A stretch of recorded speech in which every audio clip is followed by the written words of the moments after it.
All I know is the microphone is nice. Welcome back to the Avoid Drowning podcast. Back after a very long time. 2 years, is it?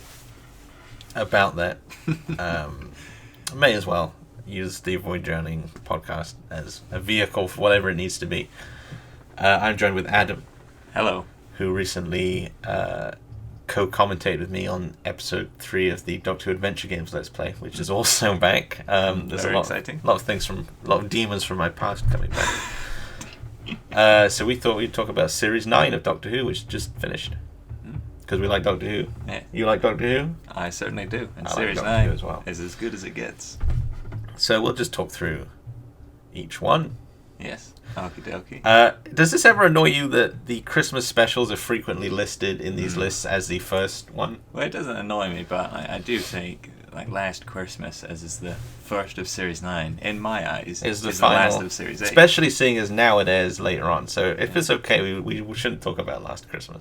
Oh, okay. I mean, we can give it a brief mention, but I don't really care anymore. What if someone sees the video and they think, oh, I'm really keen to hear what they think of Last Christmas. That was my favourite. Well, did you like it? I liked it very, very much. I thought it was good too. Perfect. Who was the guy who played Santa? Nick Frost? Nick Frost, yeah. He was good. It was very fun. When I saw Father Christmas was going to be in, I thought, oh no, maybe this one's going to be a bit too silly. But then actually it was excellent. I was very pleased. It was quite twisty, quite nice, quite fun. Twisty and turny, and the Doctor was excellent. And he was making the joke about the timey-wimey phrase. Okay, I guess we are talking about this. We can move because on. apparently originally it was the ending where Clara is old was written to be an actual ending for... Well, I've often thought... Apparently Jenna Coleman's quite frequently wanted to leave and then changed their mind, so they've had to rewrite it. Oh. So apparently she was meant to leave at the end of Series 8. Yeah. And then she was meant to leave after the Christmas special. Oh. Do you think that would have been a good ending with her suddenly being old? It's kind of touching in a way. I thought it would have been better than what actually happened to Clara. But we'll get to that. Even the whole thing in Series 8 when they kind of both lied to each other, that probably would have been better. That was probably my favourite. I like that a lot. Yeah. And then they do that, and then it's next time Christmas special, and she's in it, and you're like, well, that was nice. Exactly. Yeah, I didn't like Clara's exit, but as you say, we'll get to that. But Series 9 properly, starting with the Magicians Apprentice and the Witch's Familiar. There's a lot of two-parters this time. Excellent. They're going back to two-parters. Both written by Stephen Moffat, directed by Hetty MacDonald. I was so excited. I was on the edge of my seat the entire time throughout both of them. Excellent. 10 out of 10, both of them. I wasn't super keen on it. I didn't like the beginning. I liked all the continuity and the Master, or Missy, or I don't want to misgender. And I guess it was a bit silly. The airplanes just stopped, but I think my main problem is with the first part. The Magician's Apprentice is half the episode feels kind of meaningless. It feels like it doesn't really get going until the Snake Man takes them away. Well, it feels like half the episode is just setting the scene. He's looking for the Doctor, and it gives. But it's like half a whole episode. Yeah, but we get all these little planes. Continuity bits, and it helps us to feel the planes don't really matter that much. The universe is real. And I suppose so, but I kind of feel that kind of thing can be a little bit self-indulgent when it's to that extent. When you're a perfect and show then like you've got, Doctor Who, you can afford to be self-indulgent. Then you've got the tank and everything, which is a bit too silly. I can't remember what happened to the tank. Oh, he just drives it in, doesn't he? Oh yeah, he's playing the guitar. Well, I quite liked it. He reminded me a lot of Doctor House when he did that, playing his guitar. Right? It seemed very much something. I never really thought of that comparison before, but I suppose it is fair. Yeah. It just felt kind of slow, and then it didn't really get going. It was for me. It was like, it's not got going yet. And it had a longer running time than some of the others. In fact, some of the episodes this time had longer running times than usual, and I felt like it didn't really need to be that long. I'm remembering the excitement of when I saw it for the first time. It was so good. I was so. I was. This is it. This is the golden age. It was cool. I did like the. I like that Davros is back in a more meaningful way. Yeah, and Davros, he does actually have eyes, so that's good. And he can see. I have eyes, and I must see. Well, I guess it makes sense, because with the old Davros masks, it's very obvious. It's just someone closing their eyes with their eyelids. I think the old Davros stuff still holds up, though. Oh, yes. And it does so even more now that we know they're not supposed to be empty eye sockets. They're just kind of burned out and closed eyes. Yeah, and I think it is nice to see Davros here, as opposed to the end of, was it Series 4? Yeah, he was in the Journey's End Stolen Earth saga. Yes, I like which was a bit rubbish. Well, Is it I Stolen enjoyed it. Earth? I thought Series 4 was another golden age for Doctor Who, almost as good as Series 9. Yeah, I love I love Series 4, but I just don't like the ending. Then they've got Martha going anyway. We're discussing Series 9 today. Series 4.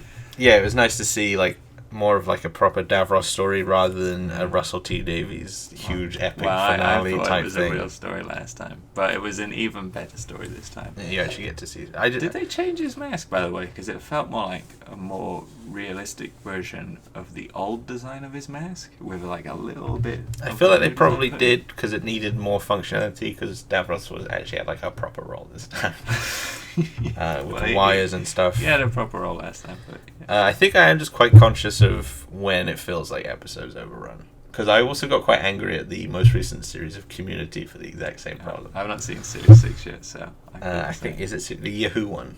Yeah, I've not seen it yet. I'm excited for it though. I just don't like when. Well, I do. When things feel like they could be tighter. Well, I think it would have been. I think the perfect example. I think it's good. I think The Magician's Apprentice and The Witch's Familiar is a good story, but I just 10 out of 10, don't know if it's great for me. A 10 out of 10. I don't know if it's great for me. I think the perfect example of running over was The Doctor, the Widow, and the Wardrobe. That's the only episode I thought, oh. Well, that's because it completely is too long. Because even a minute of that one was too long. At least it was worth it in the end. It's one of the low points of my life, was that Christmas. I like how it ended with Amy and Rory, though. That it made up for being like an hour of rubbish, because the last 5 minutes, that was good. Wait, how does it end? Like, he just visits Amy and Rory, and then like a tear goes down his cheek because he's so happy, and he realizes what it is to cry with joy. Wait, why is he happy? Because like, he's visiting Amy and Rory. I've tried to blank that from my head. So this was before Amy and Rory were in the past. Yeah. They left, and then he went and. They should have just left, really, shouldn't they? Well, I don't. That's how I feel about Clara, but Amy and Rory, I think they had a good departure. Well, there's the next story, Under the Lake and Before the Flood. Daniel O'Hara and Toby Whitehouse. 10 out of 10. Excellent story. Excellent villain. All the effects when I don't know, it felt a bit boring to me. Washes the villain away. I did like it. And the Doctor had his little cards, and they're like. That was a funny moment. And like it said I can't remember, where's Sarah Jane from? Is it Croydon or Aberdeen? Because she lives in one, but in her last episode she was taken to the other, and the card says, "Sorry, I didn't know you weren't from Aberdeen." But it was quite funny. I think it's moments like that I do enjoy between 12 and Clara. Yeah. I think in general they did have a pretty good dynamic. In Series 9, what did Clara really do apart from leave?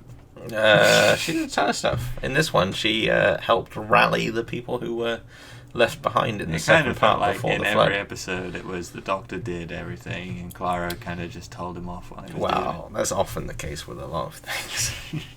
But the companion's role is quite important. They have to it is. They have to go and explore on their own. They always have to get separated, of course. I guess at this point, I was kind of thinking Clara's been doing so little throughout the Davros story, and now throughout this Lake story. I guess going back to the first story, I guess maybe her kind of role was a bit overshadowed by Missy's inclusion. Oh, Missy was so good. I was very surprised Missy didn't return later afterwards, because you remember at the end, all the Daleks turn around to her, and she's like, oh, well, now I have a plan or something like that. I think it's nice in a way, though, that it leaves it open. Yeah. Kind of like how it leaves Davros open as well. Yeah. It's a good story, but it doesn't really close anything out in that sort of epic finale kind of way. It doesn't kill them both, as may have happened if it were a finale. I think Under the Lake and Before the Flood is a quite classic feeling story. Classic. And they will be remembered as classics in 10 years' time, because they are both excellent. Well, I don't know if it's stand out enough to really be that notable. It is. Perfect. I did like the way the first part and the second part felt quite different, because the second part was mainly about the past events. It felt like a very natural place to split it. I liked how they had that Undertaker character, and they had like the joke character, and then he died. Oh yeah, he was the same race as the one from the he was in the God Complex. Yeah, and I like how they've kind of taken a Joker character from it and they've mixed him into a darker story to show how every aspect of the Doctor Who universe is connected. Oh, yeah, I do like when other alien races get used again. I think it felt. I think this one felt like it deserved to be a two-part more than I felt the first one did. Oh, they both deserved it. Well, the first part was nice to be longer, but I don't know if the where it split really felt as good or as natural in this one as this one, because this one feels like each part is its own kind of thing, but they kind of complement each other.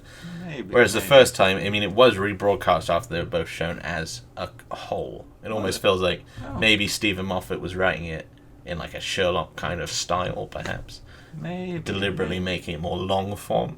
Maybe. I like longer. Whereas I think Toby Whitehouse has gone, well, I get 2 episodes. How is each episode working? Could be. It could be. What's the next? So it's good then. Yeah, like all of them good. So although whenever there is a box with a mysterious person in it, it's always the Doctor. That didn't surprise me at all, and I felt like maybe if there had been more surprise somehow. Yeah, I guess so. I didn't actually think that, but it's not the first time that's happened. I guess a lot of people die. Yeah. It felt a bit. I guess it felt a little bit cold in places. Yeah, I feel like the Doctor could have done a better job being the Doctor. He did a perfect job. Yeah, I don't get why they couldn't have saved that lady. I can't remember the context of her death. Oh, because they already know, like, because that's when like he already knew she died in the future. They knew she was dead, and then in the past he can't change history. You're not gonna destroy the whole universe to save one person. Yeah, and I guess that's why he was repeating those names. It was kind of like it's kind of complicated when they like trick him or something. Something like that. But there's also that bit at the beginning of, is it the first one or is it the second one where he's like talking to the camera, which is kind of a 12th Doctor-y kind of thing to do. I like that a lot. I liked he was what was he talking about? Beethoven. He was talking about composed paradoxes. Yeah, and he was bootstrap paradoxes. Yeah. Oh, he's who composed. I kind of thought that might come back later on somehow. But was it Beethoven or is it Mozart? I don't know. It's like a thought. It's one of them. I think it was Beethoven. I don't know. Because I think it's like a thought experiment that people do quite often, but I've never actually heard of it, so I don't know. The next one is The Girl Who Died and the Woman Who Lived, which are two quite distinct stories, but they're kind of linked. So we may as well talk about them one by one. Oh, yeah. Both of them directed by Ed Bezelgette, but the first one, The Girl Who Died, written by Jamie Matheson and Stephen Moffat. We get to meet Ashilda for the first time. She was an excellent character. A very nice new addition. Yeah, along with Series 8, there's a couple of episodes where Stephen Moffat is writing with someone else as well. I guess he's open to see what other which is people quite a 12th Doctor-y kind of. It's interesting that he is writing it with them, I guess. I mean, obviously he's the head writer, so there's always going to be bits where he's written little bits and slotted them in. That's good that he's doing open collaboration. I suppose Me is quite an important character, so she's maybe... not Me yet, she's a Shielder in this one. A Shielder is quite an important character, so perhaps his role was sort of drawing that out and creating her into... This was didn't they do a similar thing when Captain Jack was introduced? Stephen Moffat wrote his first episode, but maybe Russell T Davies co-wrote it? I might be misremembering. I think that may have been the case, but I don't think that's how it was credited, because I don't think they really did things like that back then. Oh, I see. Because obviously Russell T Davies created Captain Jack, but Stephen Moffat wrote his first episode. I think that's kind of how it is, but I don't think it was credited that way. Oh, fair enough. Although he was head writer, which is this kind of the head writer role. I very much like the 10th Doctor flashback in The Girl Who Died. Oh, with the his face thing. Yeah, exactly where his face came on. We got to see the 10th Doctor and Donner again, and it was just a flashback, but I was very excited because that was a very good episode. It's nice to see they're very different eras, and it's nice. Did he already acknowledge his face briefly before? He's always, or was it just in the beginning of Deep Breath? In his first episode, I think he said something like, "Oh, I recognize his face," or something, just a very vague allusion to it. I guess. Now it's been directly acknowledged. Wow. It's almost too specific in a way. What was he trying to tell himself by using that face? Was he trying to tell himself, don't go too far and change history to save someone? I guess it's not. Or was he saying, don't forget you can always show compassion and save someone. I guess it's never really clear. It can only be for us what to he speculate. takes. Yeah, even the 12th Doctor can never perhaps truly know. I guess so. It's his unconscious that determined the form of that regeneration, I suppose. Yeah, so this is a Viking episode. I always like ones set in the past. There seems like there's been less of those lately. Series 8 only had Robot of Sherwood, is that right? I mean, I'm looking at the list here. It's the only one that I can see. I think so. Yeah. I suppose Mummy on the Orient Express like draws future. from elements of I guess so. Yeah. the past, but it's It was set in the future episode. But that was another very good one. Oh, everything Peter Capaldi does is amazing. He's a good actor. He's the best Doctor. Yeah. It's one of my favorite episodes of the series. What are you talking about now? You're talking about the Girl Who Died. Oh, the Mummy one was very good. That was a highlight for me of that series as well. It was. The Girl Who Died, I thought was very fun. Yes, it was good. It was fun. It had a good ending. It had a nice flashback. Reminded me a little bit with the villains, like the Viking god type villains. And when they're in the spaceship, reminded me of some like sort of Colin Baker era stuff, which is quite fun. Of the same thing. I guess the obvious comparison is like there's a Brian Blessed character in was it Mind Warp, yes. Which I don't really like that. He goes on to become Perry's husband. Yeah, I don't really like that story. But it has I like Brian Blessed, so that is a good element of it. It's a shame they couldn't get Brian Blessed to I don't know be this character as well or something.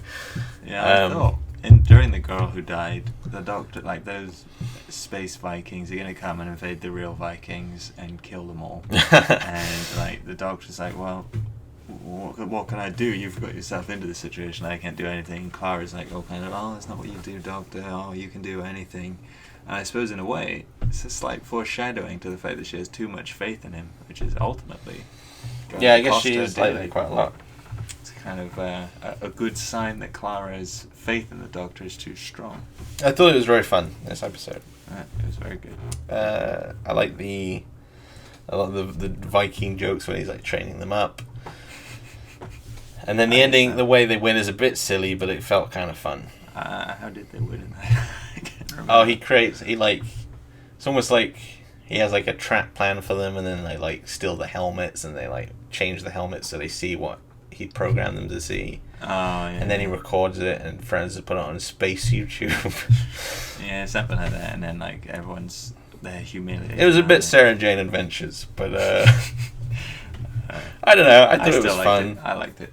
I mean, it's not trying to be like super serious or anything. No. Well, I mean, it is a bit super serious in places. But just like life, even when it's not super serious, still. I didn't like how specific he was about the baby. That was an element that stuck out for me. Like, they've always had him being able to talk to babies, but I preferred it when it was more vague rather than the baby actually saying, rather than being able to translate baby word for word. Cause I thought he had been able to translate word for word in the past, but I always assumed before he was like just like taking the meaning behind it. But then this time the baby was crying, and wasn't he translating it as "I want my mother" or something? He was translating it into like poetry. I like to think that all it was is the baby calling for its mother, scared about what's happening, and being a very poetic man. It could be. The poetry. It could be. I don't know. That just stood out for me as a bit where I was like, I don't know. It's just the bad bits of the 11th Doctor era that are still here. Well, I suppose it is probably accurate. Yeah. Though I do like the 11th Doctor. Well, I like him too. I like all of the Doctors. There are a lot of things I don't like about it. Well, not even a lot of things. There are a handful of things that I didn't like about his era.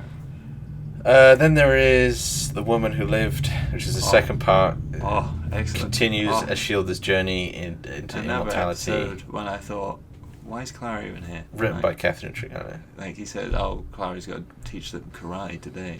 And then at the end, he sees her for a few minutes. Yeah. It's just like the whole series. A lot of people were wondering if this series was like sneakily like out of order or something. I remember you mentioned that to me. That didn't really seem to bear any fruit. It didn't seem to. I don't know. There's always a chance. I like to think that the Clara story is done and dusted. We won't hear any more of this. It won't be out of order. But yeah, I guess she was just teaching karate. Or whatever it was. Yeah, taking them on a trip to the museum or something. It might have been a school trip.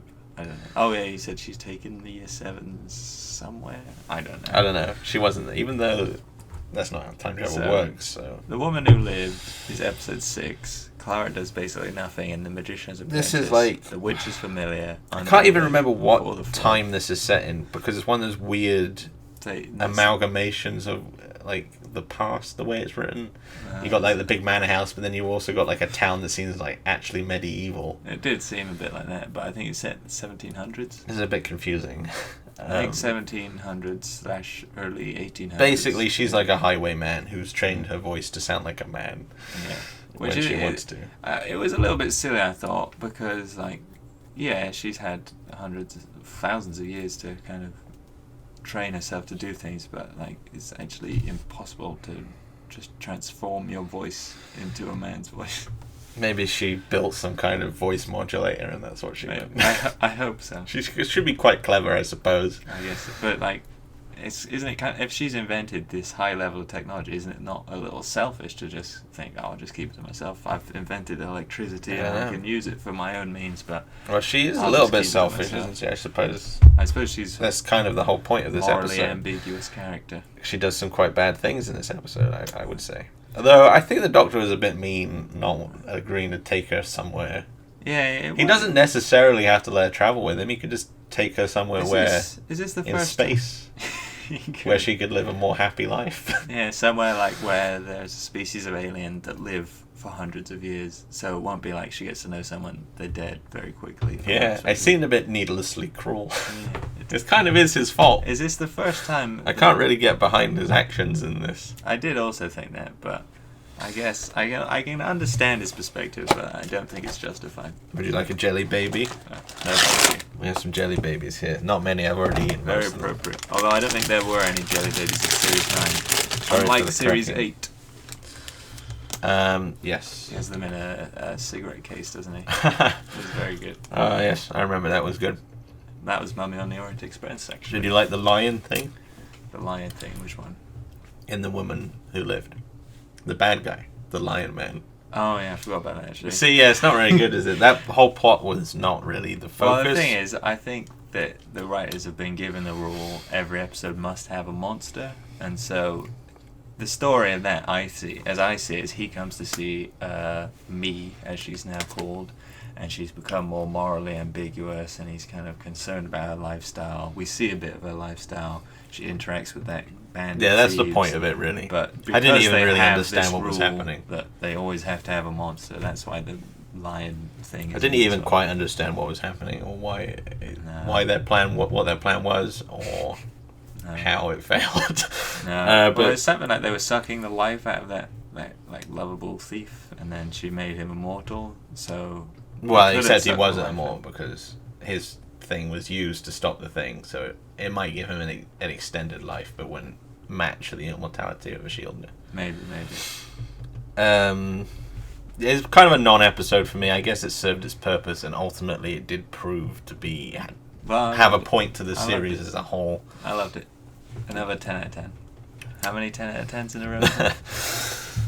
You can't give it a 10 out of 10 compared to The Girl Who Died, though. That was clearly better. So if it's better, then you've got to... Well, I mean, Clara's in The Woman Who Lived less, though, so... I suppose so. If you really hate Clara, then... No, I don't hate Clara. But she's a very nice person. I did spend most of the series thinking that I wish Clara was already gone, because what is... I'd have her around for tea. She seems very nice. I don't know, she always slaps the Doctor. I don't like it. Abusive friendship. Doctor loves it. He probably cries. If you invite her over for dinner, though, she might end up bringing Matt Smith over naked. Yeah. Not that I got a problem with that. I as much as it is weird how he's always naked and there's always a kind of sexual element to it, I do like how he's always naked, because it's kind of I like the idea that the Doctor doesn't see anything strange or shameful about nudity. It's a nice alien perspective. Rather than seeing the 11th Doctor as being more sexual, I just sort of saw him as being maybe more innocent or naive. I guess he's got that whole fairy tale thing going on. That's what I didn't like. They tried to portray him as innocent and naive one moment, and then the next moment they portray him as really sexual, and I'm kind of thinking, how are we supposed to see that's it? just River Song forcing that narrative on you. Maybe when I rewatch it, I'll be able to view it. I think so. In a better way. But then I remember there's that one time he was staring at Clara and he's like, "Oh, Oh, I like that. It's just tight skirt. It's not quite like that though. It was. Remember, like, I showed after you said that, I showed you the clip, and it wasn't even that much. I was too traumatized afterwards. I didn't like it. You clearly overdone that. I didn't like it when there was the other time as well, and Jenny's there, and she takes off her dress, and she's got a cat suit on underneath, and he's like, "Ooh, I like cat suits," and he's just staring at her and I don't think it was like that much. I think you're overdoing that element in your head. You've got some kind of weird caricature of the 11th Doctor that's making me uncomfortable. It was making me uncomfortable when I watched it. Well, I think that's partly your own doing. You see what you want to see. I don't want to see it. I want to unsee it. Well, the next story is the Zygon Invasion and the Zygon Inversion, directed by Daniel Nethim. Excellent. Written by Peter Harness. See, at first I thought, Osgood's back alive. How silly. They don't care about killing people. Osgood's back alive? What are you trying to say? Osgood. And then... Of course I'm alive. But then it was quite clever how Osgood is still alive. It was very clever. Actually, I thought, I should have remembered that she has a Zygon copy. I think I did see some this is one of my favourite two parts of the entire series. It's a big highlight for me. A lot of people did take against it, even though there was a lot of critical acclaim also. Oh. I think some people took issue with the perhaps political undertones. I think some thought it was like an oversimplification of the ISIS thing, which I don't know. Maybe it is. I'm not politic. I don't know. I don't know. Maybe. I think most people seem to take issue with the first part, which it's one of those ones where it mainly works as a whole. I think. Well, I like both of them very, very much. I really, really like the Doctor's speech at the end. And I also like that bit, when... There were a couple of late moments where it seemed like the Doctor was maybe a little bit too hands-off, but I guess that's kind of the point leading up to the conclusion. I liked it when... Because it seemed like he was going to stop the drone strike, but then he didn't really until it was out of his hands, and it couldn't go across anyway. Whereas really, I feel like he probably should have just more actively stopped the drone strike. I guess so, but I guess... But it's not really, I guess, his place. I guess so. I guess he's a little inconsistent about how and when he can interfere, and I guess maybe he's not inconsistent. Maybe he's just following a set of rules that we humans could never understand. I think some people were annoyed that the Zygons were shown as being more villainous in the first part. They mentioned that they were only a splinter group or whatever. So you're saying you would have liked to have seen more of the peaceful Zygons? Yeah, and that's only really introduced. Besides the two little schoolgirls, I guess. Well, then again, we've got Osgood in it throughout, and she... I suppose so, yeah. Which is kind of the point of that. Yeah. How did you feel about the, I think, unit soldiers? The soldiers being tricked by their family. That was a bit lame. Yeah, I did kind of think these soldiers, they wouldn't be tricked. If it was the 1970s and it was the Brigadier and Mike Yates, they're not gonna. They're just shooting. They would be dead. The Zygons would be dead already. Because they are susceptible to gunfire, as we see when. But in the Terror of the Zygons, when Kate shoots them, were they? Could they be shot in the Terror of the Zygons? I don't think they could. Probably not. No one could in those days. They were always immune to gunfire. Maybe gun technologies have improved. Special unit guns. 30 years have passed by. I suppose I'm not entirely sure who the soldiers were. Were they definitely unit the ones that got killed? Probably, because why would they be using regular? Because unit should be trained to realize that is possible. And they shouldn't be taken in that way. Maybe if they were regular army or something. Didn't they say before, of course, all unit soldiers are given psychic training as well? I guess so, but I suppose Zygon... It's not a psychic thing, is it? You'd think it's kind of a psychological thing, though, because they turn into people they know. I guess, but it's not actual, I thought psychic. The worst thing was that he asked that woman those questions, and she didn't answer any of them, and he's like, it's probably her anyway. That was a bit lame, but at the same time, I can't be too upset about it because I guess it would be kind of weird if that did actually happen to you. It would be weird, but I mean, if you're a soldier, killing people is your job. So, and killing aliens that shape shift when you're facing. I guess that whole sequence was maybe the low point of. It's like a low 5 minutes from an otherwise excellent episode. Yeah, I really liked it. I think the speech section that the 12th Doctor gives is probably one of my favourite 12th Doctor moments. one of my favourite Doctor moments. Not many of them have moral speeches as good as that one. I mean, the ending kind of played out as I thought it would, but it was played out perfectly like I expected it would. Yeah, but in like a good way rather than a predictable way. Oh yes, absolutely. And I thought it was nice that Jenna Coleman got a chance to do a little bit different kind of acting. True, but if you actually think about it, this is another episode where Clara does basically nothing. She's just in a pod she doesn't the whole do much. episode. I suppose so, but she does fight. I mean, she does internally fight against the control of the other Zygon, and without her doing that, they wouldn't be able to get to the situation at the end. What they should have done is Clara should have left with that whole double lie that they told each other. Then she's not in it at all until now.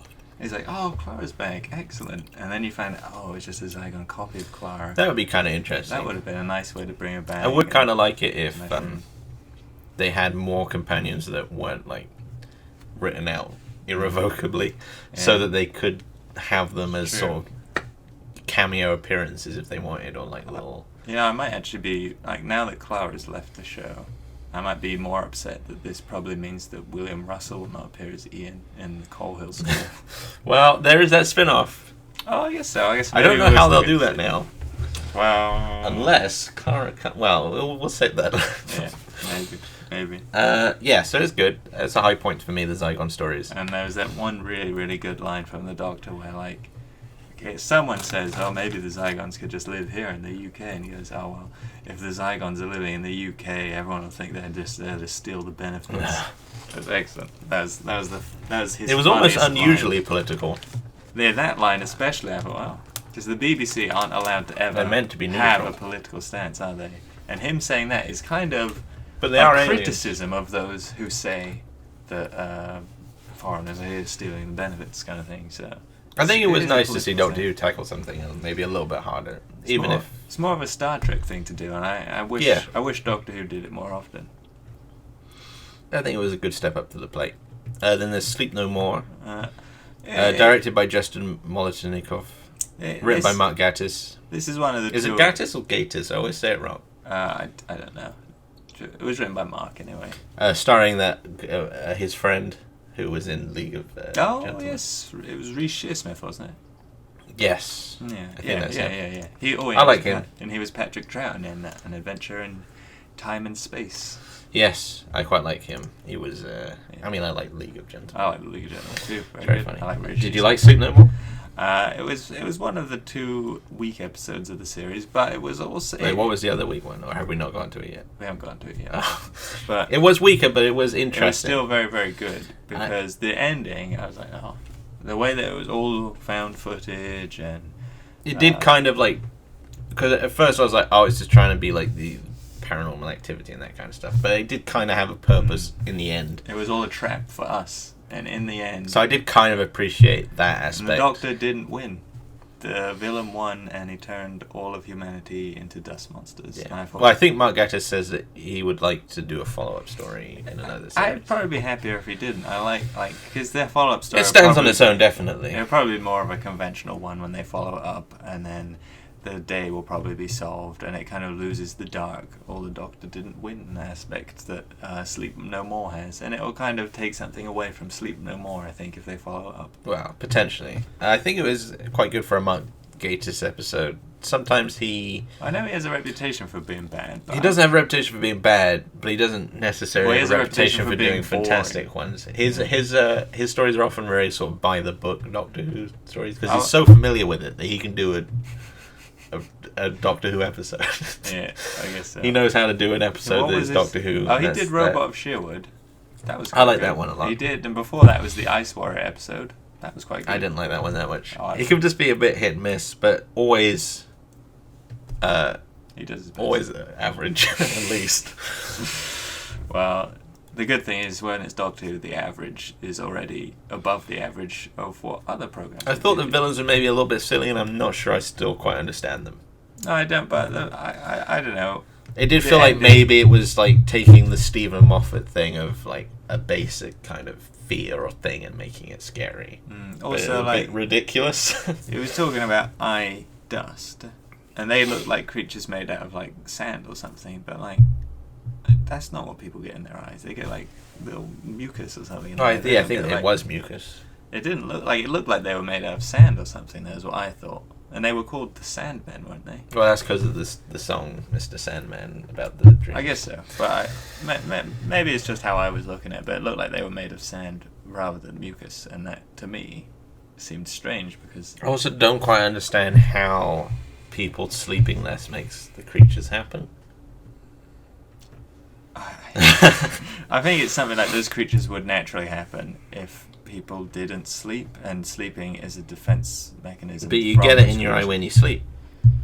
Because maybe that's stopping it from creating. But maybe it goes in your eye instead of growing into a full monster. I don't know. It's a good enough episode, but it does kind of. If it had just a conventional, under scrutiny, it's a bit confusing. If it had the regular, the doctor saves the day, everyone escapes and is happy, it wouldn't have been that good. But the fact that the doctor didn't actually stop them, also like it was a whole trap for the audience as well. I like that element. Also, the army people were a bit non-characters. Yeah, I guess that's an example of how they were non-characters. I suppose in Under the Lake and Before the Flood, at least those characters kind of stood out a bit more. I think they should have shown it before the Zygon episodes, because that would have been on Halloween, and that would have been the perfect time for it, because it seemed very much like a Halloween special. The Doctor doesn't win. I can get behind that.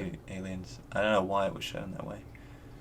Then there is the final three, which are all kind of linked, but Face the Raven kind of stands out on its own, written by Sarah Dollard.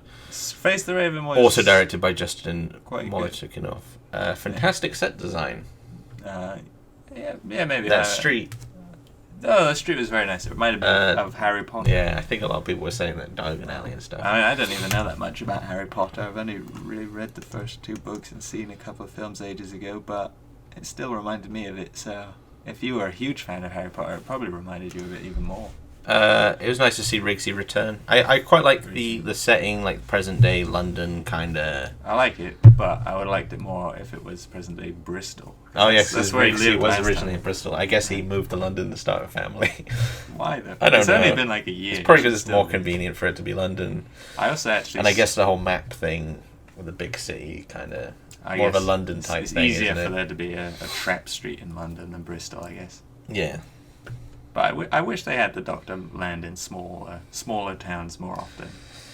It would make it more believable. Had you come to Bristol before?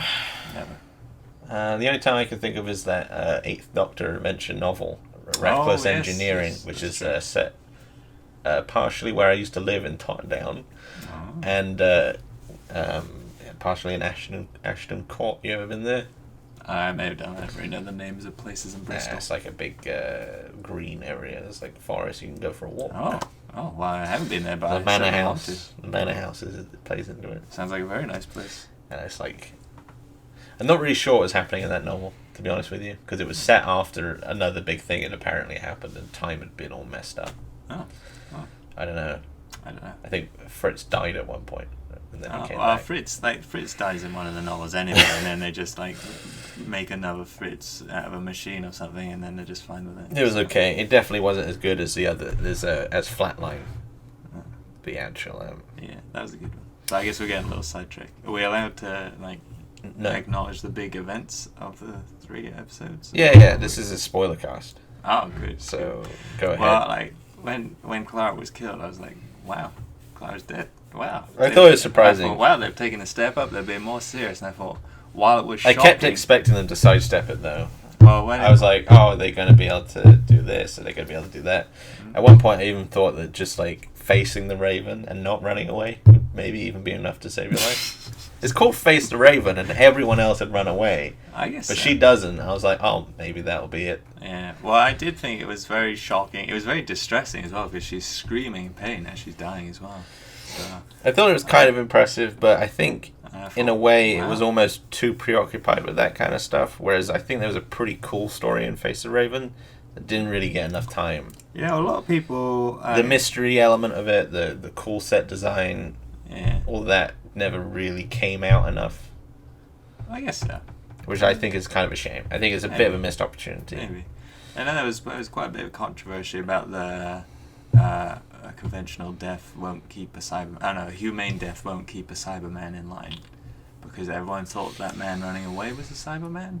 But to me, the line very obviously seemed because we have Cybermen living here, not because this man who's very emotional and has a family is a Cyberman. Oh yeah, I didn't think he was a Cyberman. No, but like a lot of people did. I've spoken to people, they thought he was strange. a Cyberman. I mean, there was a Cyberman there. We saw a Cyberman, but Yeah. I don't think that guy was a Cyberman. In a way, I find it weird that the Cybermen were there, because I guess why don't they why do they care? Why you think they'd just be like, well, I don't need to be a refugee. I can just go out into the streets and kill everyone and turn everyone into a Cyberman, and then it would just be killed really instantly. But I guess maybe Cybermen have to have some kind of sense of survival. If it would be killed pretty quickly, then. But like in the past, they don't seem to have any sense of survival.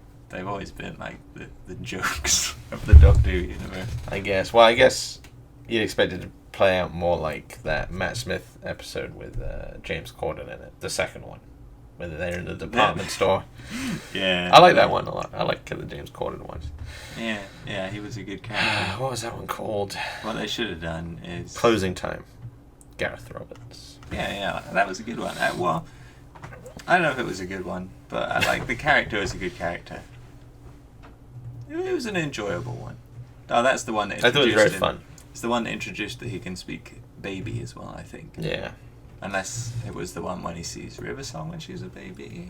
I can't remember which one came first, actually. I hate that whole thing. It is Series 6. I know you don't like Series 6. So yeah, I thought the way the car death was handled was kind of okay, but I felt it took away from what at maybe the first 2/3 or half seemed like quite an interesting story on its own. Well, one thing I thought though kind of is I don't know. Like I felt sorry for Riggsy because like he's now left. No Doctor, no Clara. Clara's dead, so I'm guessing is he the one who's left responsible for what happens to her body? Is he? I feel bad for the kids in the class. They're gonna have some issues with that. Is she gonna turn up, or are they just gonna dump her body somewhere, or is she just gonna go missing? Well, either way is not good. Won't it be like a young woman's gone missing? Last time she was seen, she was walking down the streets with this man, Riggsy, with a known criminal background. They will go into an alley and then he comes out alone. Exactly, that's exactly what I was saying. I think Riggsy's going to be in a lot of trouble. He's going to jail. Well, I hope we see him. Maybe the Doctor comes back and he screwdrivers the documents. Maybe, I hope or the cameras or something. I guess maybe there are no cameras anywhere near there, so that me can keep running. Maybe she's controlling it somehow. It could be. Then there's Heaven Sent, which again stands on its own, directed by Richard Talele, written by Stephen Moffat. Only the best episode of Series 9, the best episode of the show's 52 It was very good. year run. Perfect. It was very Could good. have been better in any way. Oh, I wish I was watching it right now. It was very good. So good. Oh, there's not even any more to say. It was perfect. It was a good... perfect twist. We got to focus on the Doctor. Clara's finally gone. It was good for Peter Capaldi to have what is it called, like a one-hander? Like it was just basically just him. It was just him. Well, there was that... Was it like a Grim Reaper? I can't remember what the alien looked like in that one. Yeah, but it didn't have any dialogue or anything. No. It may not even have been a person, I guess. It could have just been a model. Well, the cogs all fall out of it, don't they? Clara was in it, wasn't she? Because that was quite sad. He imagines Clara and he speaks to her in his head. I thought it was kind of creepy because he was clearly just not. It was like but a model. if you would... It's quite nightmarish. Well, she was the true monster of that episode. But the thing is, if you've been trapped somewhere for billions of years, you're gonna go a bit crazy, aren't you? He only remembered a week until the very end when he's about to die. Yeah, very sad, very good, perfect episode. There's not much to say about it really because it is so insular that. When I was watching it, I thought. I guess the amount of time is a bit ridiculous. No, it's like a bajillion. It was only 4 billion. But I don't really mind it. 12 billion, I think. As long as they're not aging the Doctor a ridiculous amount of time, because biologically he would have only aged a week, although he does vaguely remember the full amount of time. He does. Oh, and I thought this is the perfect send-off to Clara. We've wrapped her up with a bow, put an end to that story, and he's come to terms with it. We've come to terms with it alongside him. perfect episode. And at the end, he's on Gallifrey, and we think, right, we're going to move on to the next chapter of the Doctor's life. We're going to have something big, something exciting. Like, everything that we've seen before is wrapped up in the past. No need to return to it. What's going to come next? Well, Hellbent, there's not much else to say about Heaven Sent Apart. It was really good. Lots of skulls. I mean, how did the skulls get so spread out? Because didn't it, like, they fall out the window when it happens? Like, he put it on the windowsill, and then when the new one teleported in, it fell out the window. So when the first time he goes down, he's just like, there's no skulls there. He's like, well, this is just a normal... Yeah, I guess so. I guess by coincidence the rest of it happened. And what about his clothes the first time? Does he just walk around there naked? Well, I mean, as I said, I like the idea that the Doctor is very comfortable naked. Or was there already an original new set there? I guess so. Anyway, besides that stuff, Hellbent, directed by Richard Taylor again, written by Stephen Moffat again. You don't like it, I like it. This is the weakest one in the series. It's probably one we had the biggest disagreement of. So Clara's back alive. I mean, you like the episodes that I didn't like. Well, I liked all of them apart from Hellbent. And I quite like this one quite a lot. Because it's he comes back to Gallifrey. I think it was a nice antidote to the epic finales of other series. He has some soup, and I thought, oh, this is nice. He sees some people. I liked the lack of dialogue early on. Yeah, I like it too. I thought it was made it powerful. I was like, oh, this is interesting. I thought, I thought that was quite powerful. And then he sees the Time Lords, and he says, oh, right, well, we've got to bring Clara back to life then, and then they pull her out. What do you think about the Rassilon stuff, first of all? The fact that Rassilon had regenerated? I guess so. I mean, that's probably more of just like... I'm guessing the Master caused Rassilon to regenerate. Probably. He was was injured and stuff, wasn't he? And then I'm thinking Rassilon did something to the Master, which caused the Master to regenerate. They both punched each other really hard. Yeah, maybe. Then again, the Master didn't have any regenerations left last time he was in it, did he? He was like... the Master's turning always into a skeleton or something. It doesn't even. Yeah, it's because he wasn't like revived properly. I don't. Trying to think of the Master is. In a way, I guess it might have been a bit nicer if Timothy Dalton was there, but at the same time, it's nice to have a new Rassilon. And I wonder. It's probably because Timothy Dalton is too high profile an actor to necessarily just get back on a whim. And I wonder if the new. The other guy seems like a nice enough actor. And I wonder I've seen him in other stuff. I have a feeling he'll be a recurring villain. Do you think he was a bit weak? How does he just manage to just send him off? Maybe he just says, get off my wall. It did seem a bit like, well, that's done then. Maybe, but I kind of liked it. I like that the Doctor has the authority. And that first 20 minutes, 30 minutes of the episode... I suppose it does kind of move on quite quickly in that regard. But I kind of liked that they kept the pace going. I didn't really feel bored at any point in this one. I did think, one thing I thought, though, is that there's not much of an emotional response from the Doctor. He's been trying to get back to Gallifrey for a long time. Do you remember when he seemed quite angry. Missy said, oh, Gallifrey's here. And he went there and it wasn't there. And he was just like, he was like almost crying and he was punching the console. I guess that is a little bit confusing. And now he actually gets back and he's like, I guess I'll have some soup. The mythologizing of Gallifrey throughout the rest of the series has never really been super consistent. I guess so. But I guess now he's back. He's really angry. At least be more consistent with him. I think he said he doesn't. Series. He's not angry with Gallifrey. He's angry with Rassilon, the warmongers. I also another thing I did like was I liked the commander person. Oh, the bald man.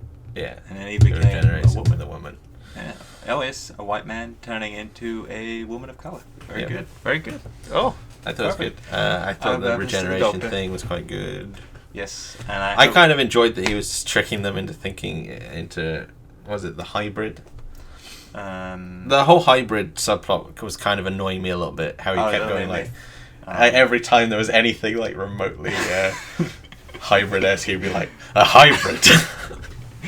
Yes, he did. So I kind of did like how that feeded back into the final episode, into it saying almost like, well, it is kind of a ridiculous rumor anyway. So I thought that was kind of nice. It was funny how he said, the Daleks would never allow a human-Dalek hybrid when it's happened several times in the past. Yeah, I mean... There was Dalek Sec, and then in Evil of the Daleks. I thought it was kind of fun to take that kind of series arc type thing, like Mr. Saxon or Torchwood or whatever. I guess and then kind of use that as a ruse. Yeah, it was ultimately leading to nothing. I was surprised Missy wasn't in, actually. I really expected that she was going to be. Yeah, that was a bit strange. I mean, I guess her influence was over the entire thing, because she was the one who drew the Doctor and Clara together. Why did she do it? Spurring this into, for the reason that it would bring about some kind of chaos.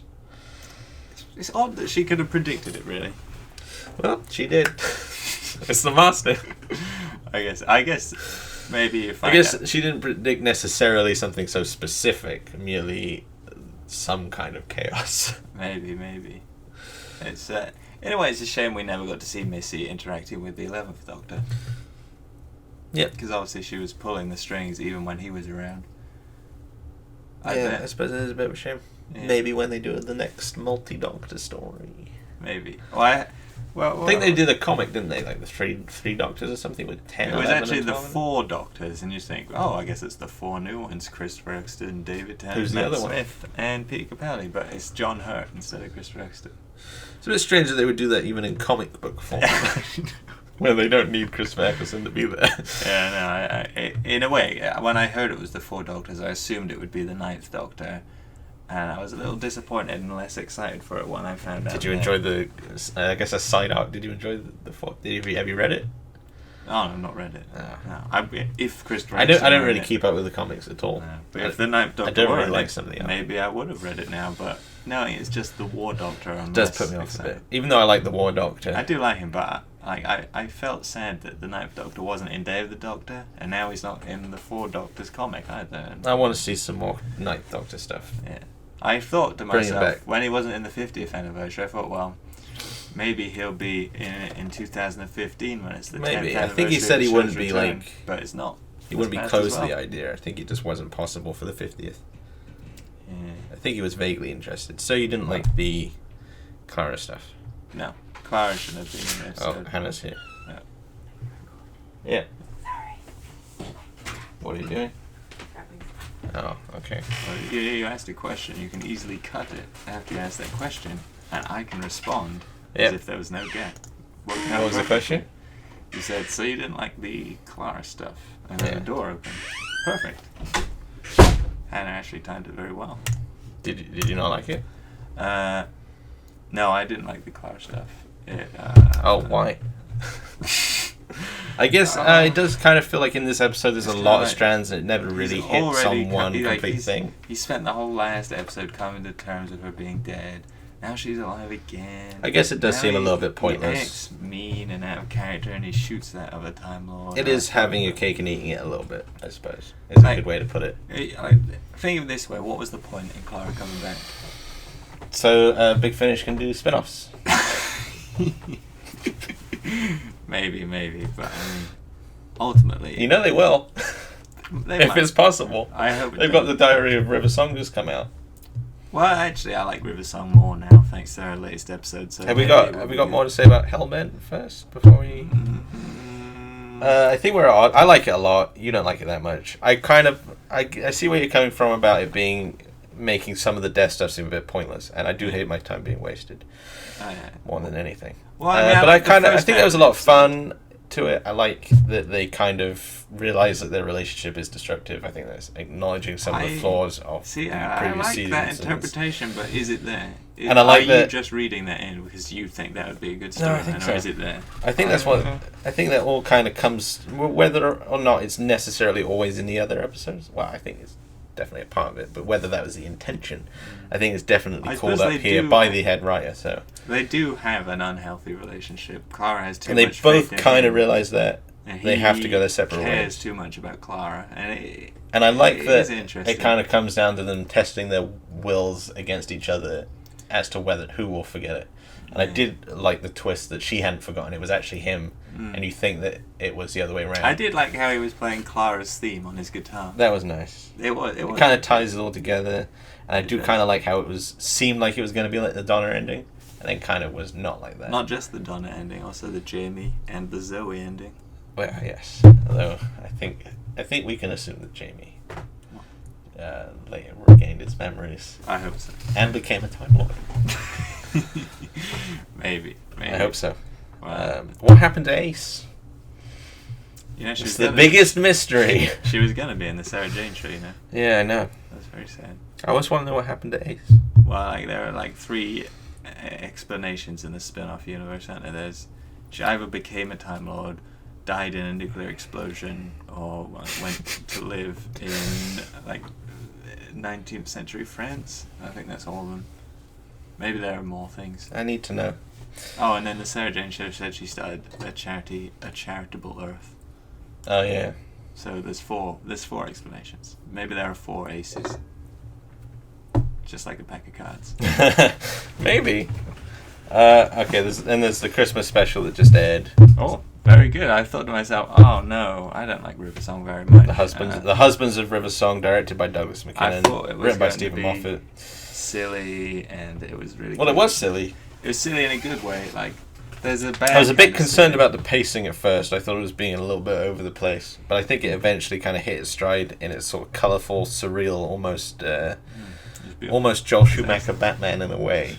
In its bombast. I really like the because one thing I've thought about Stephen Moffat is he sometimes brings in an idea I think is a bit too silly, like, oh, the Doctor can talk to babies, and then it's kind of like, oh, this is just a fact about the Doctor now. Yeah. But this time he's done an example of that that's good, where River Song says, oh, the Doctor never actually loved me, and now he's brought in a fact that makes me enjoy old episodes more, because I didn't like the idea of the Doctor and River as a real couple. Well, I guess it kind of does. It kind of does come back to the Matt Smith over sexualization stuff that we were talking about before. Like where I was reading it in kind of maybe that way that River Song mentions, and you were kind of reading it into the other way. But I like how into the way that River Song wants you to believe the narrative. Well, now she's kind of given us the truth. Exactly. And now I can actually enjoy River Song's episodes more, because I know, well, the Doctor doesn't really love you. He'll never love you. Well, what is love? Baby, no help. But I did. It was good to see. It was good to see River. It was kind of exploring the can the Doctor love kind of thing, but in a way that wasn't kind of annoying. Yeah, it was very, like, if someone said, oh, the episode's about whether or not the Doctor can love, I thought, oh, this is going to be a bad one. But actually, kind of Christmassy as well, I suppose. Right at the end, it was Christmas Day, wasn't it? And it was snowing near the start. Oh, and he's wearing antlers. That was a bit silly, but oh well. It was fast paced. It had a lot of fun in it, a lot of humour. Yeah, it never really got boring because it kept zipping from place to place, different things happening. What? I guess the robot suit was maybe a little bit weird. It felt really weird. I felt really sorry for. Some people said a bit Douglas Adams-esque in a way, and I can kind of see it. Maybe. Well, I felt sorry for Matt Lucas's character, because he is being decapitated. His head has been kept alive, put on a robot, and at first he says, oh, I hate this, I'm scared of heights, I don't want to be here. And then that's just his whole life, and it's just a joke. Maybe he gets used to it. He's a real person. And then he has to live inside the machine. And it's kind of weird how that is, like, weird and maybe a bit gross, but, like, it's kind of like a funny throwaway thing. I guess it's kind of the whole kind of atmosphere and tone of it. Like, it just made me feel a bit sad. And then River Song says to him, oh, are you alright? And then he's like, oh, you're just getting some me time. And he says, it's not very easy to do that anymore. He just has a horrible life now, and no one cares. I thought the Doctor was going to put his head back on his real body or something like that. He can't change the time. Well, he's not changing time. Oh. But it was still a very, very good episode. It had it had like some flaws, but it was good enough where I can, like, look past it. And that kind of thing. Like, I did think it was maybe a bit ridiculous that River wouldn't realize he was the Doctor that quickly. It was a bit. Did she know all along, and she was just playing him along? Or maybe she didn't want to believe. Maybe, but I think there's room for it to be interpreted that she was tricking him into thinking she didn't recognize him. Because ultimately her plan was to be in that exact spot on the ship that she knew wouldn't be destroyed, and so. I guess so, or it was just like a fail-safe plan. I guess so. I did. I really like the scene when the Doctor pretends he's just a regular person seeing the inside of the TARDIS for the first time. That was fun. It's very good. It's another of his funniest moments. I think maybe the ending was maybe a little bit too lengthy. Well, it kind of did go on a little bit too much. She says it kind of it's really pacey up until then, and then it just kind of slow down a little bit. But it is a Christmas episode with a 60-minute runtime. They always do kind of drag a little bit in some places. One of the best Christmas specials. This was one of the Christmas episodes that dragged the least. Doctor Who Christmas episodes can be terrible. Only really like the Doctor, the Widow, and the Wardrobe, and A Christmas Carol. Those are the main bad. Oh, Voyage of the Damned wasn't that good either. Yeah, I don't like that one. But that's not that many. I think it's Voyage of the Damned is the most... Let's quickly go through them. I think that was the most watched Chris Eccleston never got Christmas episode. Well, actually, he did. The Unquiet Dead is set on Christmas Wow, Eve. that doesn't count. It's quite Christmas me. Christmas Invasion. I don't like that one that much. Usually I watch it every year in the run up to Christmas, but I didn't this year. Nah. Runaway Bride. Pretty good. Well, it's a bit boring, but it introduces Donna, and Donna's one of my favourite companions. Great chemistry. Pretty good. Voyage of the Damned. Thumbs down from me. Yeah, Very I don't boring. like that much either. I actually thought they were back on the Starship Titanic. Almost intolerable. In The Husbands of River Song. When it zoomed out and it showed Similar. that ship, I thought, oh, is this the Titanic ship again? And I thought it was going to be like, you didn't see the Doctor or anything, but like the ship started to sink and you'd be like, oh, the 10th Doctor's Next Doctor. Pretty boring. Giant Cyberman thing, and I don't even care that there's a huge Cyberman stomping over Victorian London, which just goes to show. It wasn't a bad one. I enjoyed it enough. It wasn't the best, but it wasn't bad. It was better than other Christmas. A Christmas Carol. I quite like it. Introduction of Clara. Well, not the introduction, but It doesn't have Clara in any capacity. Right now I'm getting mixed up with the other one, aren't I? I don't know what you're getting Yeah, mixed up I'm getting mixed up with the later one, the Snowman one. Oh, yeah. Christmas Carol, no, I quite like this one, but I don't really remember it. It's got the shark in the sky. Yeah, and it eats the sonic screwdriver, and there's like a woman who's dying, so he just takes... It was nice enough, but it kind of did stick to the Christmas Carol framework a bit, where it wasn't really exciting. Like, they have Christmas parties all the time. Yeah, I don't know, it's a bit weird. He kisses Marilyn Monroe, and it's really silly. The Doctor with a Wardrobe, terrible.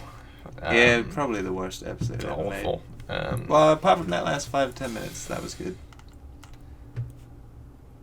Where's the Snowman one? It's in the middle of Series 7. Oh, this is why I'm getting confused with this list. Yeah, that. Did I miss another one? No, I don't think so. Yeah, the Snowman, I like that one. I like it too. I didn't actually, I found the Doctor unlikable in that one, but the story was good. But I think maybe it was intentional though. Yeah, I think that is very much I the actually case. felt quite uncomfortable when he called Clara some bird, and I kind of thought, why is the Doctor using that kind of... I think it's one of the better representations of like a darker Doctor. Because he's not like actually like bad, he's just isolated. Kind of sulking. Yeah.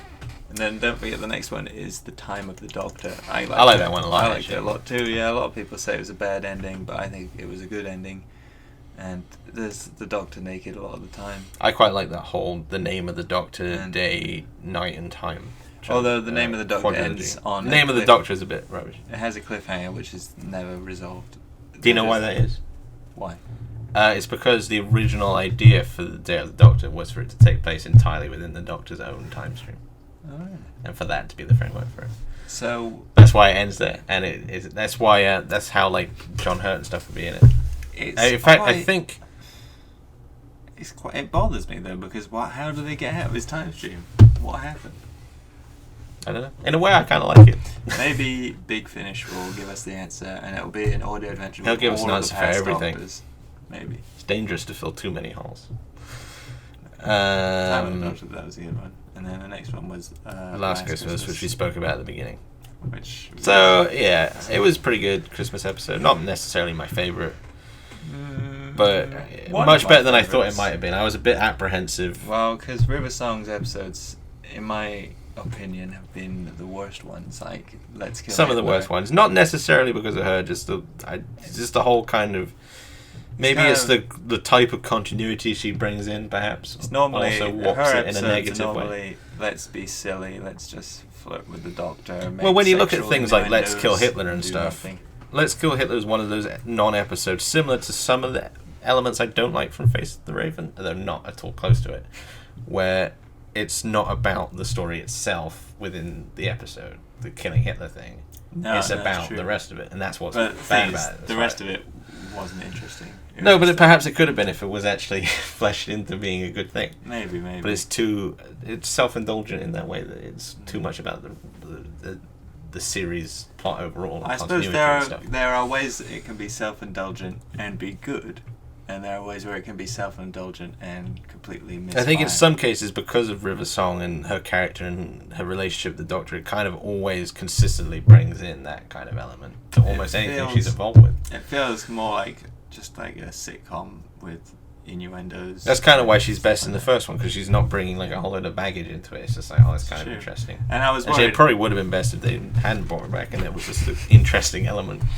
Maybe, or if they just like done a novel series or something that was good. Maybe. I'm not saying like any episode she's involved with is bad, but a lot of them are just kind of ones I don't like. The Big Bang, the Pandora opens, that's good. I like those. The Angels Take Manhattan, that's good. Oh, I don't like that one. And obviously Husbands of River Song. Is she in that other Angel one? Oh, the one on the Crash of the Byzantium. I don't remember what they're called. Is it season 5? Yeah. Time of the Angel. Oh, Time of the Angel. She is in it, yeah. I think she was okay in that one. I guess. Season 5 is pretty consistently good. Series 5 is... In fact, was that the first time she came back? It was, yeah. Okay, Series so 5, yeah, that was still kind of interesting then. Series 5 I actually enjoyed quite a lot, and I had quite high hopes for the 11th Doctor could be, and maybe that got my expectations up too high, and that's why I was a little disappointed with 6 and 7. There are still things I like. There's still some pretty good episodes. Both Series 6 and Series 7, but we're in the 12th Doctor now. Yeah, and it's so much better. It's different, and it's good, and I like Different Series in a 8 good a way. lot, and I like Series 9 a bit.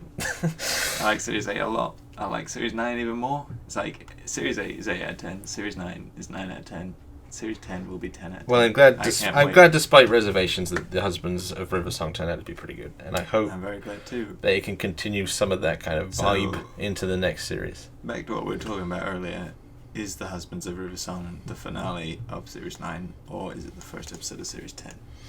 It's the finale, because it's... Look at the air date. Hellbent aired 5th of December. Yeah, it's just a 20 Husbands days later. of River Song 20 days later. But when Series 10 box set comes out, is it gonna have No. that? I hope Do they not. usually... I don't really get the box sets. Do they usually come with... They normally have the Christmas special as the first episode. I don't like that. It just doesn't make sense. No, I don't like it either, but It's almost a year later. There's almost a year gap between those. I know. And if the Husband of River Song is included as the first of Series 10, it will seem very silly to me, because it's so obviously part of Series 9. Good. I'm glad we had this discussion. Thanks for listening to us talk about Doctor Who for ages. Yes. Let us know what you thought of the Doctor Who, and tell us who he really is. Maybe we'll do stuff in the future. Don't forget to check out our Doctor Who The Adventure Games Let's Play. Yes, it was quite fun. Which inspired us to do this nice talk. What would be your recommendation for a classic Doctor Who story? Oh my. What are you watching at the moment? What are you watching at the moment? Well, I'm just about to see Forward to Doomsday for the first time. I've just seen Castrovalva. That one's not very good. It's just the Doctor. I like Castrovalva. Oh, well, I'm pleased you like it, but like it's just like he hides in a cupboard and they just carry him around, and the later section where stuff's actually happening is good, but I suppose it is a bit slow. It's very slow, and Adric's just being I just finished the Sea Devils. Oh. Is it the Sea Devils? Is that what it's called? Sea Devils is very good. I like the Master's Escape at the end. Very good. I think the best classic one is Inferno, or maybe Dalek's Master Plan, or maybe the War Games. One of those three. Okay, we could go on like this for hours. Thanks for listening. Bye. Goodbye.